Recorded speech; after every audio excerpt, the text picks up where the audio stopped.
안녕하세요. 제 나이 어느덧 50을 앞두고 있네요.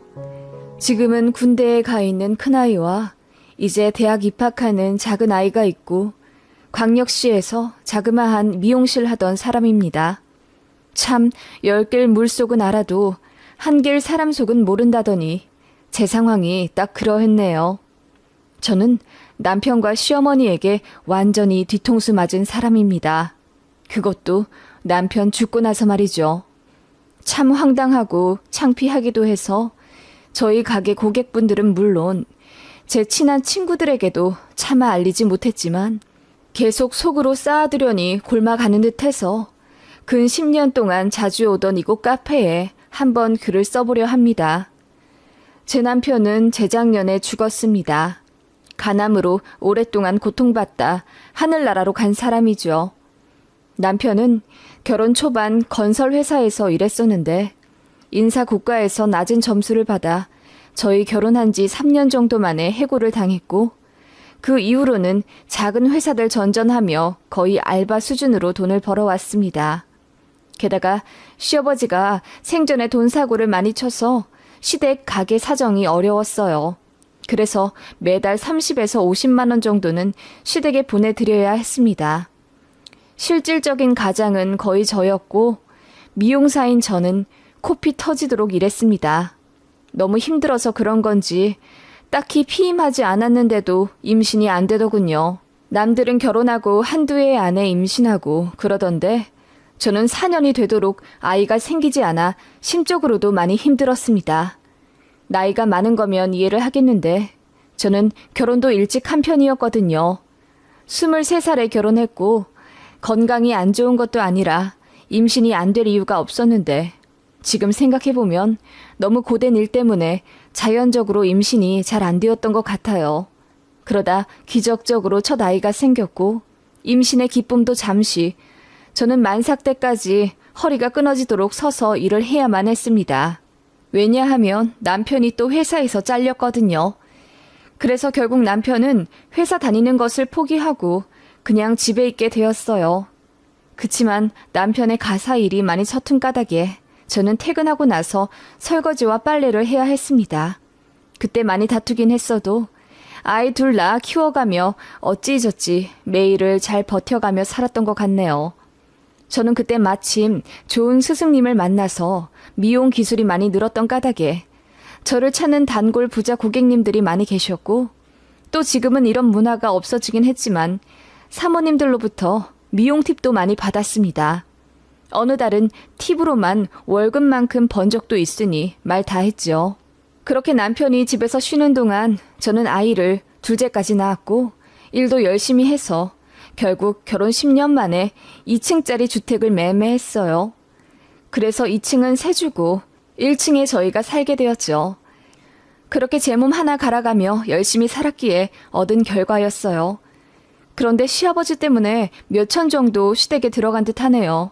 정말 갚아주기 싫었지만 남편이 원해서 갚아드렸어요. 바보 같았지만 그때는 그냥 그렇게 했습니다. 저는 그렇게 원장님 밑에서 일하다 독립해서 개인 샵을 냈어요. 제가 그토록 꿈에 그리던 원장님이 된 거죠. 사실 남편이 일만 했어도 그리고 시댁으로 빠지는 돈만 아니었어도 저는 더 일찍 독립해서 개인 가게를 차릴 수도 있었을 겁니다. 제 능력에 비해 독립이 늦었던 거죠. 그래도 불평하지 않았습니다. 뒤늦게 찾아온 저만의 기회에 감사하며 정말 열심히 일했어요. 손가락은 부르터서 물만 닿아도 아프고 맨날 서 있는 직업이라 하지정맥류 시술도 몇 번이나 받았습니다. 남편도 저에게 고마워는 했죠. 제가 이 집안을 일으킨 은인이라고 하면서요.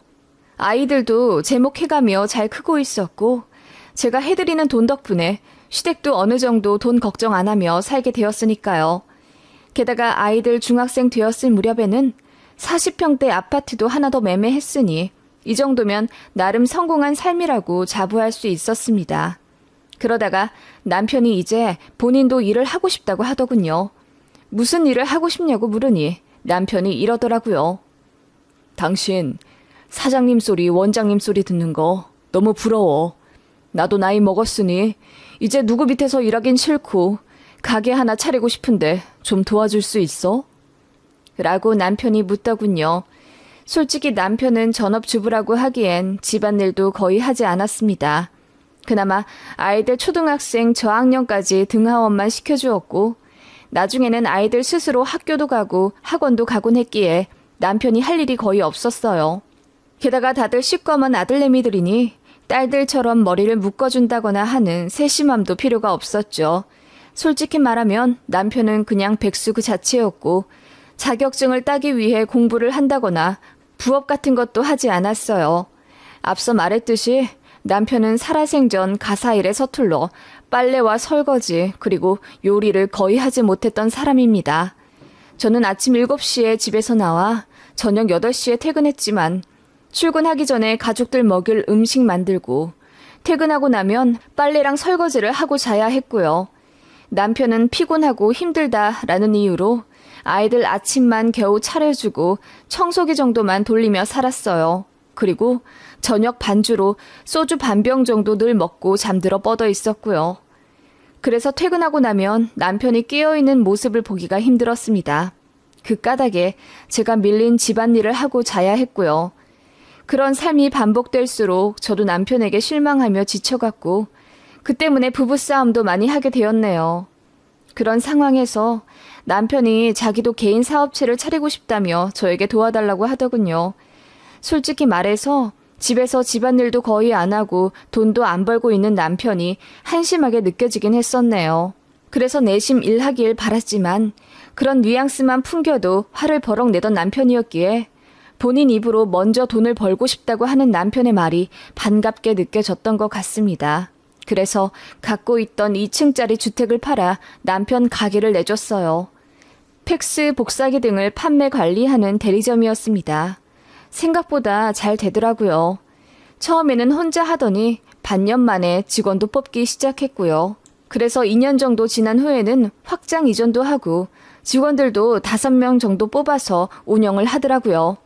나름 이익을 보는 듯 했지만 그래도 번 돈 꼬박 다시 나가는 형태라 딱히 수중에 많이 남진 않았습니다. 그리고 영업해야 한다는 이유로 아침 일찍 나가 밤 10시에서 11시쯤 들어오는 경우도 많았고요. 그래도 남편도 신이 났는지 열심히 했고 저는 그런 남편의 모습이 참 좋았던 것 같아요. 그리고 돈을 못 버는 남편이라는 오명을 벗었다는 자부심 때문인지 남편은 쭈글쭈글 하던 모습도 많이 나아지고 어느덧 꽤 멋스런 사장님이 되어 있었습니다. 저도 행복했어요. 남편의 무기력한 모습만 보다가 많이 벌진 않지만 드디어 자기 일을 찾아 열심히 돈 버는 생산적인 삶을 사니 응원해주고 싶었고요. 돈 많이 못 번다고 절대로 바가지 긁지도 않았습니다. 더 잘 되겠지. 고생한다. 힘내라. 항상 응원해줬어요. 그렇게 저희 가족은 더 행복해질 거라고 생각했습니다. 그런데 큰아이 고등학생 되었을 무렵 청천벽력 같은 소식이 들려온 거죠. 남편이 복통을 호소하여 병원에 갔다가 뜻밖의 정밀 진단 소견을 받게 되었어요.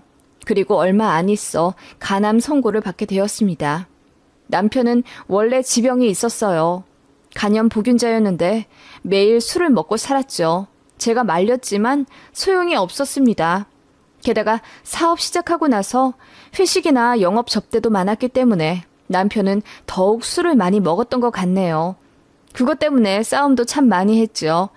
상사가 주는 술은 거절하기 힘들 수도 있지만 이제 어엿한 사장님이고 술을 거절한다고 뭐라 할 사람이 없는데 뭐하러 스스로 술을 마시냐고요.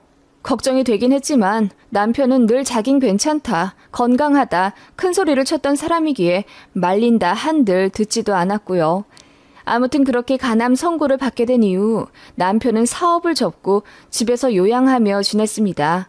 어머님은 불쌍한 아들 간병하고 싶다며 살던 집을 정리하고 저희 집으로 오셨고요. 그나마 그 집에는 시아버지가 살아생전 집 담보로 대출받은 것이 있어서 정리해봤자 수중에 몇백밖에 안 남더라고요. 어차피 추후 사실 곳 없어서 저희 집으로 언제든 오시긴 해야 했습니다.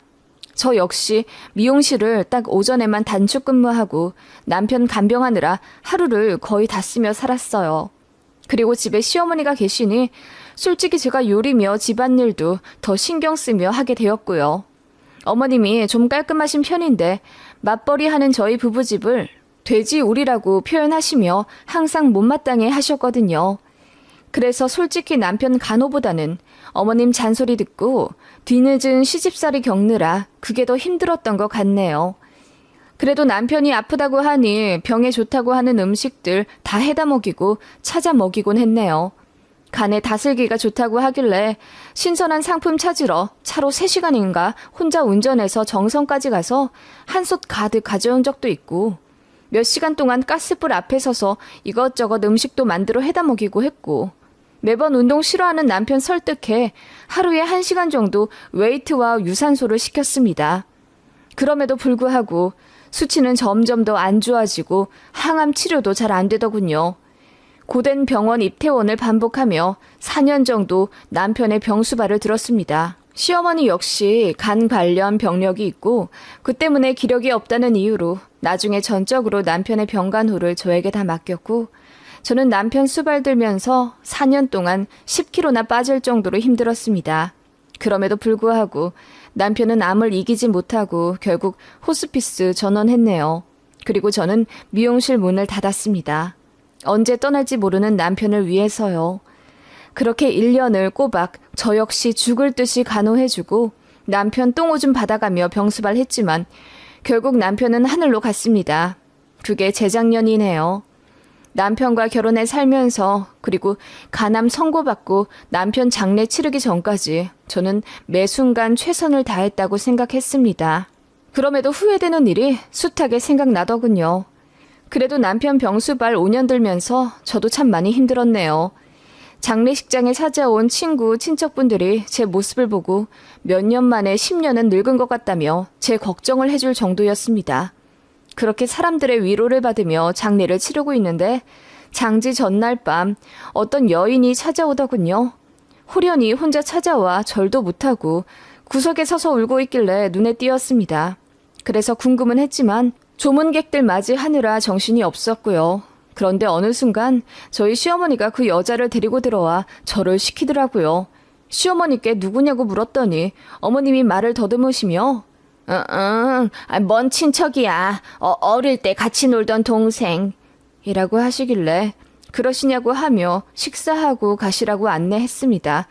그랬더니 그 여자분이 됐다고 하며 바로 나가시더군요. 그런데 거의 통곡을 하는 듯이 울며 나가길래 제가 속으로 어느 정도 친했길래 저렇게 우시지? 라는 생각을 했던 것 같습니다. 그렇게 처연히 우는 그 친척 동생이라는 여자를 어머님은 다급히 따라 나가 택시까지 잡아주시고 오신 듯 했고요. 그 여자에 대해 더 생각할 틈도 없었습니다. 장례 치러보신 분들은 알겠지만 이것저것 처리할 문제가 많기 때문에 슬픔에 잠길 여유가 없을 정도거든요. 그렇게 장례 끝내고 납골당까지 갔다가 저는 아들들과 집에 도착해 쓰러져 내리 20시간은 잔 듯하네요. 아들들은 한창 공부해야 할 시기였기에 일상으로 돌아가려 노력했고요. 그렇게 저는 남편 유품을 정리하던 중이었습니다. 장롱을 정리하다가 서랍 안쪽에서 못 보던 핸드폰이 나왔어요. 배터리가 완전히 나가 있어 켜지지도 않았는데 저희 가족은 전혀 쓰지 않는 기종이라 충전하는 선도 없더라고요. 그냥 버릴까 하다가 어쩐지 쎄한 느낌이 들어 집 근처 핸드폰 대리점에 가서 충전하는 연결 잭을 사왔습니다. 그리고 핸드폰을 켜봤죠. 그 시점 이후부터 모든 것이 완전히 바뀌게 되었네요. 그것은 판도라의 상자였기 때문입니다. 핸드폰을 여니 모르는 여자의 얼굴이 배경화면으로 되어 있었어요. 어쩐지 낯이 익은 모습이라 유심히 봤지만 딱히 떠오르는 인물이 아니었습니다. 떨리는 마음으로 메시지 함으로 들어가 봤어요. 그리고 저는 그야말로 몇 시간 동안 충격의 혼돈 속에서 헤어나오지 못하게 되었습니다. 남편에게 여자가 있었더라고요. 그 핸드폰은 그 여자와 밀회하는 데 필요한 비밀 연결고리였고요.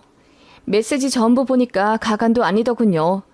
저에게 영업해야 해서 늦게 온다고 했던 날들 대부분 그 여자랑 데이트를 했나 보더라고요.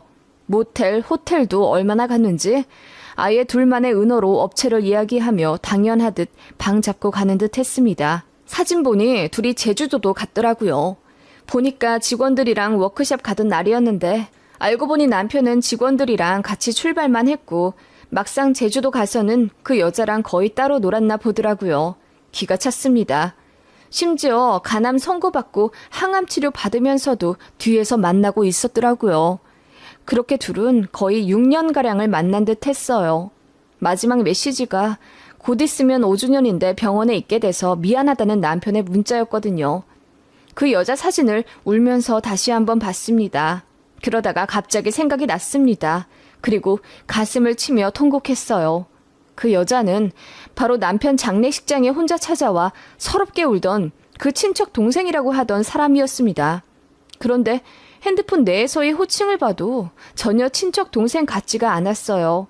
여자가 저희 남편한테 사장님이라고 호칭했고 대화 자체도 전부터 알고 지낸 사이 느낌이 아니었거든요. 일단 남편 전 사무실 사람에게 연락을 해서 만났습니다. 그리고 꼬치꼬치 캐물었어요. 고인 되신 분 얘기하고 싶지 않다고 그 직원이 발뺌하는 걸 제가 빌고 빌어서 제발 알려달라고 했습니다. 그리고 충격적인 사실을 알게 된 거죠. 남편이 사업 시작한 지 얼마 되지 않아 우연히 알게 된 거래처 여자 직원이었다고 하더군요. 처음에는 직원들도 몰랐다고 하더라고요. 그런데 그 거래처 직원이 필요 이상으로 저희 남편 사무실에 자주 찾아오고 또 사장실에 들어가서 몇 시간을 둘이 시간을 보내고 있으니 조금씩 눈치를 챈 거죠. 남편은 늘 200만 원 남짓 월급이라며 가져오곤 했는데 실제로는 월 순수익 600에서 700만 원 이상이었습니다. 그걸 전부 그 내연녀와 데이트하고 선물하는데 다 썼던 거고요. 어이가 없더라고요. 저는 똥꼬 빠지게 일하며 시댁에 돈 보내고 집 사고 애들 뒷바라지하고 생활비 벌며 가방 하나도 제대로 못 사들고 다녔는데 남편이란 놈은 제가 차려준 사업으로 돈 벌면서 다 뒤로 빼돌리고 저한테 선물하다 안 사주던 사람이네요. 심지어 그 여자는 장례식 이전에 제가 한번 봤던 사람이더라고요. 제가 남편 사무실에 불시에 몇 번씩 찾아가곤 했는데 그때 저랑 인사했던 여자였어요. 거래처 사람이라고 남편이 소개를 시켜줬었던 기억이 뒤늦게 났고요. 그러면서 동시에 시어머니의 행동이 생각났습니다.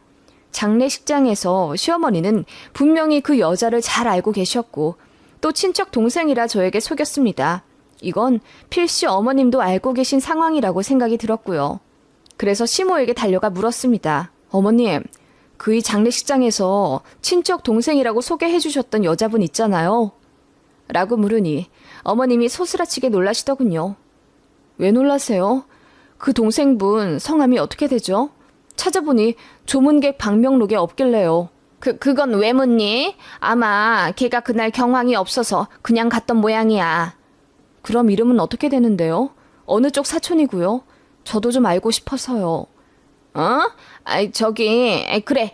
네 시고모님 아들의 사촌이야. 뭐 자세히 알 건 없다. 워낙 가깝지도 않은 사이라.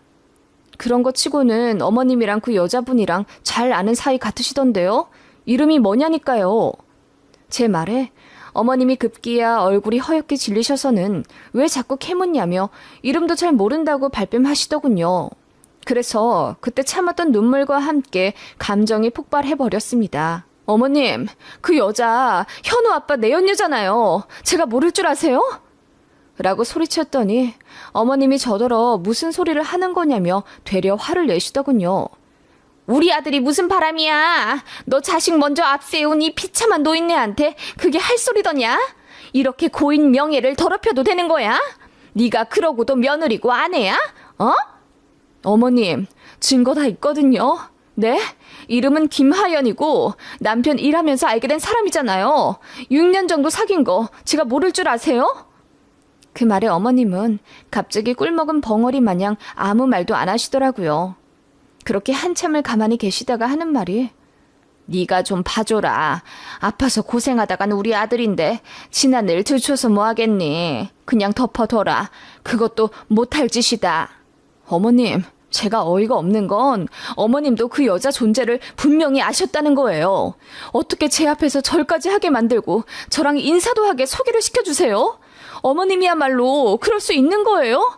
어떻게 내 남자랑 6년 동안 붙어먹은 그년을 감히 아무렇지 않게 저에게 사촌 동생이라 거짓말 하실 수 있냐고요? 제가 소리를 지르자 어머님은 그냥 묵묵부답으로 일관하시다가 마침내 입을 여시더군요. 어머님은 제 남편 내연녀의 존재를 항암 치료 받을 때 알게 되셨대요. 그래서 이게 무슨 짓이냐고 처음엔 호통치셨지만 아들이 아프니 더 뭐라고 할 수가 없었다고 하네요. 어머님 말로는 그동안 제가 돈을 더 많이 벌어서 제 남편이 기가 죽었었다네요. 그런데 그 여자 만나고 인정받는 기분이 들어서 사는 재미를 처음으로 느꼈다고 말했대요. 그래서 단호하게 헤어지라 할 수가 없었고 남편 바람난 것의 책임을 저도 어느 정도 져야 한다고 하시더라고요. 제가 너무 능력이 있으니 남자가 기가 죽을 수밖에 없다면서. 그러게 평소에 좀 잘하지 그랬니? 집에 와서 집안일도 좀 더 하고 남편이 돈 못 벌어와도 괜찮다 힘내라 한마디 더 해줬더라면 우리 아들이 그렇게 차장님 소리 달자마자 바람날 일은 없었겠지. 라고 하시는데 저는 피가 거꾸로 솟는 기분이었어요. 어머님, 제가 안 그랬는 줄 아세요? 저 일하고 와서도 집안일 한 거 아시잖아요. 제가 시댁에도 다달이 돈 붙여드리고 남편 기죽을까봐 분기에 한 번씩 백화점 데려가 쫙 빼입혔고요. 심지어 제가 번 돈으로 산 집도 팔아 가게도 내줬는데 제가 잘못한 거라고요?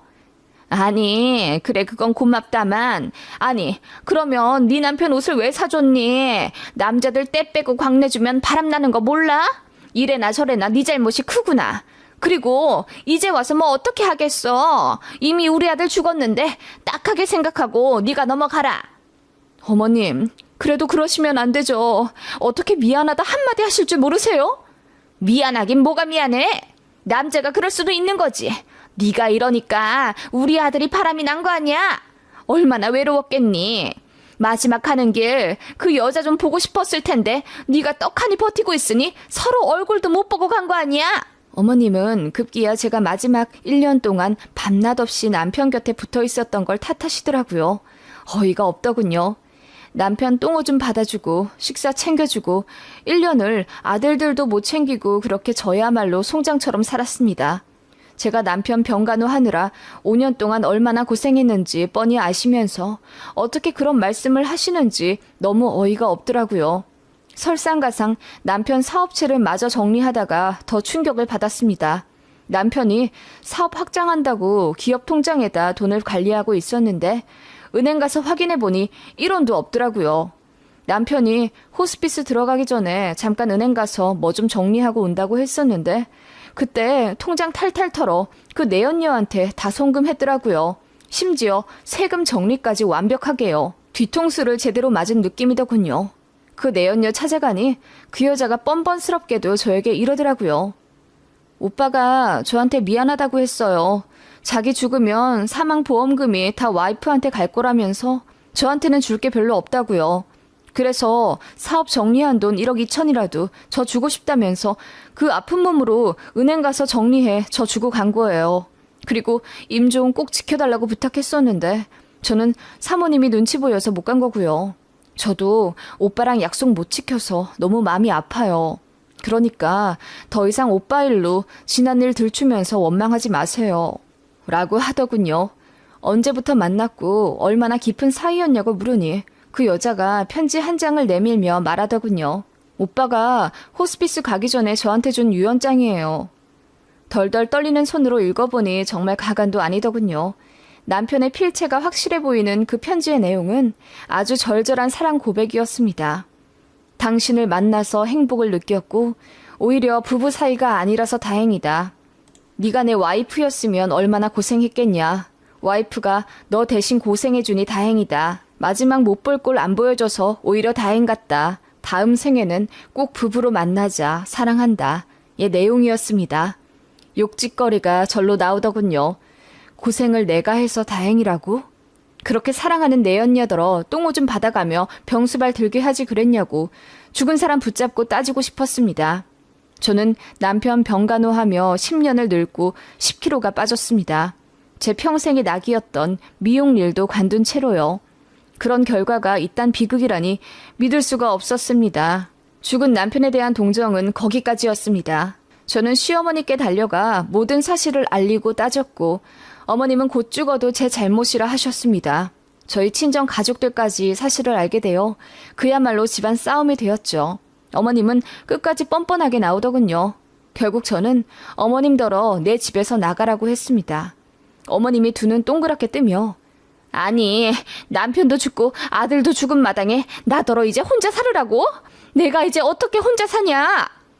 라고 하길래 내가 알 거 없으니 그 내연녀한테 찾아가서 시어머니 대접 받으라고 했습니다. 그리고 미친 듯이 어머님 방에 들어가 짐을 싸고 내던져 버렸죠. 어머님은 펑펑 울며 이렇게 차갑게 내쫓아버리는 게 어딨냐고 통곡하시더군요. 그러거나 말거나 나가라고 했습니다. 그래도 안 나가시더군요. 하다못해 신우가 와서 모시고 가려고 해도 곧 죽어도 아들 집에서 살겠다고 고집을 피우시더군요. 어이가 없더군요. 아들 집? 아들이 무슨 돈을 벌어왔다고요. 이거 다 제가 뼈 빠지게 벌어서 산 집입니다. 저는 결국 납골 땅에서 남편의 유골함까지 가져왔습니다. 일부러 비싼 사설로 거의 1,000만 원 가까이 내고 들어갔는데 그냥 방 빼버렸습니다. 막무가내 가져와서 어머님한테 던지듯 갖다 주고는 잘난 아들 데리고 나가라고까지 했습니다. 뒤통수 맞은 마당에 뭐 하러 마지막까지 좋은 데다 해줬는지 모르겠고 연마다 남편 납골 땅에 관리비 내기도 싫다고요. 어머님이 유골함 보자마자 통곡을 하시더군요. 가족 위해서 평생을 힘들게 살아왔고 남편 병수발도 밤낮 없이 했는데 그 결과가 결국 이런 배신감이면 저는 어머님도 보기 싫다고 했죠. 그랬더니 결국 나가시더군요. 신혼애로 가신 듯 했습니다. 그리고 저는 거기서 가만히 있을 수 없었습니다. 제 남동생과 변호사를 찾아가 그 상간녀를 대상으로 소송을 했습니다. 남편 사업체 정리한 1억 2천에 대한 반환 소송이요. 그 상간녀는 뻔뻔스럽게도 맞소송 하더군요. 그래서 1년 반 끝에 겨우 승소해서 반환했습니다. 그 돈으로 저희 아들들 주려고요. 배우자 먼저 떠나보내는 게 인생 최고의 슬픔이라던데 제가 느낀 감정은 과연 슬픔이었을까요? 배신감이었을까요? 시어머니는 그 이후로 저한테 몇 번 연락하셨습니다. 이만 용서해주고 저희 아이들 좀 보게 해주면 안 되겠냐고 하길래 제가 그랬습니다. 어머님이 남자는 그래도 된다고 하셨잖아요.